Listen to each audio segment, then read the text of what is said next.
আসসালামু আলাইকুম। আমাদের কাছে এক্সেলে একটি ডাটাসেট রয়েছে। আমরা চাই এই ডাটাসেটটিকে যখন প্রিন্ট করব তখন প্রতিটা পেজেই এই হেডার রোটি থাকবে। এখন আমরা যদি কন্ট্রোল পি দিয়ে প্রিন্ট রিভিউতে যাই তাহলে আমরা দেখতে পারবো আমাদের প্রথম পেজে হেডারটি রয়েছে কিন্তু দ্বিতীয় পেজে হেডারটি নেই।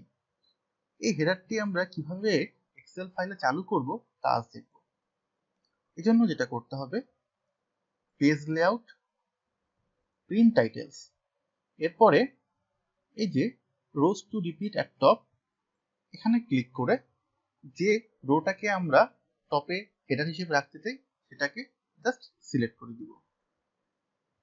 দেখুন আমাদের ওই রোটি সিলেক্ট হয়ে গেছে। এরপরে ওকে।